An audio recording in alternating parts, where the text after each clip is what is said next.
सावित्रीमाई, पत्रास कारण की आज तुझा जन्मदिवस. त्यानिमित्तानं तुझ्या लेकींकडून वाढदिवसाच्या खूप खूप शुभेच्छा. आई म्हणून तुला अनेकदा समजून घ्यायला कमी पडलो, त्यासाठी माफी मागतो. तू सगळ्या जगाला नव्या युगाची संकल्पना दिली. तुझं प्रतिभाशाली व्यक्तिमत्व मला आवडतं. तुझ्यातली उत्तम अभ्यासिका, निस्वार्थी समाजसेविका, महात्मा फुले यांच्यानंतर सत्यशोधक समाजाचे नेतृत्व करणारी महान नेत्या, असे अनेक तुझे पैलू उलगडत जावे आणि तू नव्यानं समजावीस असं आजही होत आहे.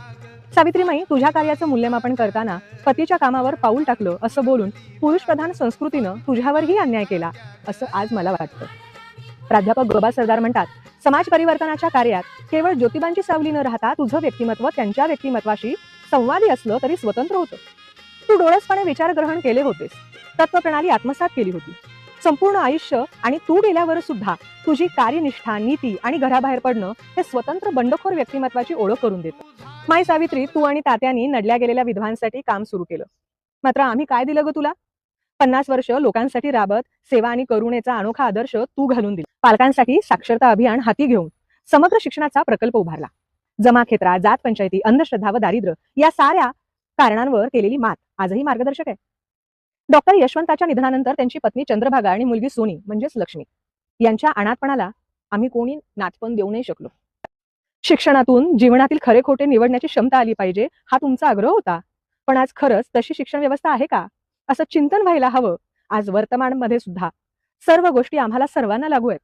आम्ही चंद्रावर गेलो तरी आज उच्च शिक्षण म्हणजे सर्वसामान्य लोकांना न झेपणारा घटक झालाय. सरकारी शाळा बंद आहेत. खाजगीकरणामुळे अवास्तव शुल्क आकारणी होते. शिक्षक भरती नसल्यानं शिकून बेरोजगारी आहे. शालेय अभ्यासक्रम जीवनाभिमुख कमी झाले आहे. विद्यार्थी पास होत आहेत मात्र व्यवहार ज्ञान नाही.